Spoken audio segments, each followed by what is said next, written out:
아이가 너무 조용해서 걱정이신 분들도 계시고, 조용하기 때문에 좋으신 분들도 계실 거예요. 근데 이게 많은 분들이 뭐라고 말씀하시냐면, 이 몬테소리 교육을 멀리서 보면 아이들이 되게 정적이다. 이 활동을 하는데 왜 이렇게 말이 없어요? 이렇게 천천히 막 하면 아이들이 그걸 다 따라할 수 있나요? 그리고 아이들이 왜 이렇게 조심조심 하나요? 이런 여러 가지 말들을 하시거든요. 근데 이게 모든 것들은 다 사실 장점이 있고 단점이 있어요. 근데 이게 조용한 아이는 어떤 패턴의 아이들인지를 우리가 명확하게 이해를 해야 이거를 좋은 것인지 나쁜 것인지, 만약에 나쁘다면 어떻게 좋은 방향으로 넘길 수 있는지, 아니면 좋다면 어떤 부분이 좋은지를 구체적으로 오늘 좀 말씀을 드리려고 합니다.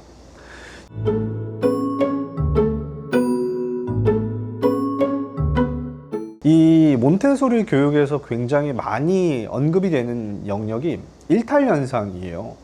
이 일탈현상은 제가 저번에도 얘기를 드렸었던 것 같은데, 이 일탈현상은 이제 아이들이 계속 원래 본래 길을 가고 있다가 이탈되는 현상들이에요. 근데 그 요소 중에 하나가 뭐가 있냐면, 너무나도 수줍음이 많은 아이. 이게 조용한 건데, 아이가 이 긍정적인 조용함이 있고요. 그러니까 타인에게 방해를 받지 않고 싶어 하는 그런 조용함이 있고요. 너무 수줍음이 많은 조용함이 있어요. 이거를 엄마가 우리 아이를 관찰하면서 명확하게 판단해 보실 필요가 있어요.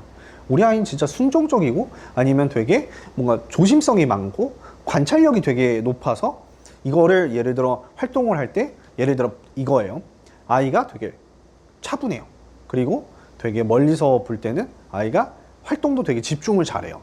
근데 활동을 하기 전엔, 아니면 또는 사람을 새롭게 만났을 때 조금 낯을 가리기도 해요. 그리고 좀 멀리서 좀 지켜보고 탐색을 온전히 해본 다음에 만지는 친구들이 있어요. 이건 되게 긍정적인 반응이에요. 근데 예를 들어 이런 아이들이 있어요. 어디 유치원을 가거나 어린이집을 가거나 밖에 나올 때마다 어떻게 하냐면, 엄마 다리 밑짝에서 뒤에 계속 숨어만 있어요. 그러면서 나오지 않는 거죠. 그래서 사람과의 교류 자체가 굉장히 어려운 친구들. 이게 조용한 것도 될 수 있지만 되게 소심하거나 아니면은 되게 수줍음이 많은 아이일 수 있어요. 근데 이런 경우에는 우리가 조금 더 깊게 좀 들여다볼 필요가 있어요. 이게 마리아 몬테소리 여사가 말했던 일탈현상 중 하나입니다. 근데 우리가 보통 이런 일들이 생겼을 때는 그 원인은 이전과 동일하게 환경에서부터 찾아야 돼요. 그럼 우리가 아이들이 대체적으로 이렇게 순종적이게 되고, 또는 되게 활동을 할 때 누군가의 지시에 따라서 무조건 행동을 해야 되고, 아니면 누군가와 사회성이 떨어져서 멀리서 지켜보고 멀리서 그걸 하지 못하고 숨어있는, 또는 두려움이 많은 친구들의 대체적인 특성을 좀 설명을 드릴게요. 실제로 마리아 몬테소리 여사는 아이들을 관찰을 할 때 부모에 대한 성향, 부모가 어떤 사람인지를 굉장히 많이 이해를 하고 그 아이를 보게 되어 있어요. 실제로 제가 옛날에 부산에 기관을 운영을 했었을 때도 부모를 되게 많이 컨설팅을 도와드렸었거든요. 근데 그게 이유가 있습니다. 대체적으로 아이가 수줍음이 많거나 되게 두려움이 많거나 멀리서 뭔가를 쉽게 도약을 하기가 어려운 경우는 부모가 되게 지시적인 경우들이 많았어요. 또는 강박이 있는 가정. 예를 들어 활동을 할 때 아이가 무조건 이걸 닦고 써야 돼. 활동을 하기 전에 내 허락을 받아야지 이걸 만질 수 있어. 이런 일들이 많았던 가정 내에서 아이가 성장을 했을 때, 아이가 활동을 하기 전에 무조건 허락을 받는다던가, 아이가 활동을 하기 전에 그걸 다가가기 전 활동의 그 안정성이 느껴지기 전에는 잘 만지지 않는다는 거예요. 그래서 이게 가정 환경 내에서 연결되는 이런 연결고리를 우리가 명확하게 이해한 상태로 가정에서 이런 부분을 좀 주의해야겠다라고 생각하시는 게 되게 중요합니다.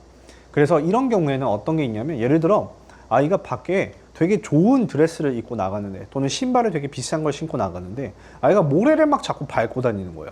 민준아, 아니야, 그렇게 하면 안 돼. 그거 더러워지잖아. 빨리 나와. 그거 만지면 안 돼. 그 손 더러워져. 이런 식으로 강박적인 행동을 보이거나, 아니면 아이가 무언가를 할 때마다 하지 말라고 한다던가, 이런 것들이 많았던 가정 내에는 아이가 뭔가를 할 때마다 흠칫흠칫 놀라요. 또는 기질적일 수도 있어요. 근데 기질적인 것들도 생길 수 있겠지만, 가장 큰 영향은 환경 내에서 인적인 환경이 주는 영향이 굉장히 큰 경우가 많습니다. 또는 미디어 노출을 많이 하는 경우도 있는데요. 아이가 사회성이 형성되기 전에 실제로 자연에 있는 사물들, 또는 자연에 있는 꽃이나 이런 것들을 만져보고 아이가 탐구해보고 알아가는 자신만의 시간을 가질 수 있는 것들을 많이 해본 친구들은 사물을 만질 때 좀 거침없이 만져보는 경우가 있어요. 근데 탐구하는 시간이 적었거나 신체적 활동이 적었던, 그러니까 예를 들어 집에 너무 책이 많아서 책만 하루 종일 봤던 거예요. 그러니까 이 친구가 몸도 써볼 일도 많이 없고 손을 많이 써볼 일도 줄어들겠죠. 그래서 그렇기 때문에 아이가 사물을 다루거나 아니면은 무언가를 처음에 알아가는데 조금 시간이 필요한 거였어요. 그래서 이런 여러 가지 사례와 이유 때문에 아이가 수줍음이 많아지거나 아니면 타인에게 먼저 물어보고 만진다던가 이런 일들이 생길 수 있다는 거죠. 또는 아이가 부모가 칭찬형 가정이라 아이가 무언가 활동을 할 때마다 지속적인 칭찬을 해주는 경우가 있어요. 너무 잘했어. 막 이렇게 막 엄마가 온 칭찬을 다 해주면 아이가 활동을 할 때마다 이제 엄마를 쳐다보기 시작합니다. 그래서 모든 활동의 원인을 엄마로부터 동기 또는 아빠로부터 동기를 받아서 활동을 하기 시작하기 때문에 아이가 누군가가 시작하기도 전에 먼저 시작하지 않는 경우들이 생길 수도 있는 거예요. 자, 그러면 이런 것들은 이제 제가 말씀드렸던 그 수줍음의 얘기였고, 또 순종적인 아이들의 특성에 대해서 조금 더 얘기를 하면, 제가 항상 말씀드리는 부분 중에 이 순종적인 아이들은 대체적으로 누군가가 시키면 모든 일들을 다 처리하고 행동을 다 해버립니다. 근데 이게 되게 긍정적일 수도 있지만 되게 부정적일 수도 있어요. 예를 들어 우리 아이가 너무나도 순종적이라 자기가 원해서 진짜 해보고 싶어서 해볼 수 있었던 일들도 엄마나 아빠가 시켰기 때문에 하는 아이가 될 수도 있어요. 대체적으로 발도르프나 프레벨 교구를 막 다루다가도 이 아이가 몬테소리 교구를 다룰 때 교사가 왔을 때 나보다 권위가 높고 나보다 어떤 특정 이제 나이도 많거나 아니면 나보다 큰 사람이 왔을 때 아이에게 이런 걸 해볼까? 라고 제안을 하면 모든 걸 다 수긍하고 그 활동을 시작하기 시작하는 거예요. 근데 그게 좋을 수도 있으나 나쁜, 그러니까 부정적인 요소를 보게 된다면 아이가 자기가 스스로 선택하는 일들은 줄어들 테고 타인이 시켰을 때 그거를 권위적인 사람이 시켰을 때 내가 따라가는 패턴이 만들어질 수도 있다는 거예요. 그래서 그거는 어떤 게 약해지냐면 내적 동기가 약해질 수 있어요. 그래서 우리 아이가 너무나도 순종적인 아이가 되지 않고 자기가 내면에서 스스로 선택해서 할 수 있는 그런 내적 동기가 풍부한 아이가 되려면 굉장히 적당한 게 중요합니다. 그래서 많은 분들이 우리 아이는 발도르프 교구도 다루고 몬테소리 교구도 되게 잘 다뤄요 라고 얘기하는 분들을 구체적으로 면밀히 아이들을 보게 되면 이 아이들이 대체적으로 순종적인 아이들이에요. 그래서 어른이 시켰을 땐 모든 걸 잘 수행해내는 거죠. 근데 이거는 자신만의 선택이 줄어들기 때문에 그런 것들을 조금씩 덜어내고 내가 지시하는 거, 내가 시키는 거 그런 것들 조금 덜어내고 아이가 스스로 선택하고 스스로 결과까지 이뤄내는 아이가 될 수 있게끔 자리를 마련해 주시는 게 굉장히 중요합니다. 자, 그래서 오늘은 이렇게 순정적인 아이와 그리고 소심한 또는 이런 일탈적인 요소에 대해서 설명을 드렸는데요.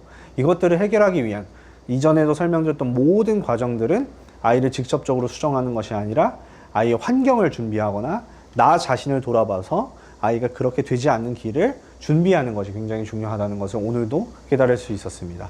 자, 그럼 다음 시간에 또 만나도록 할게요. 감사합니다.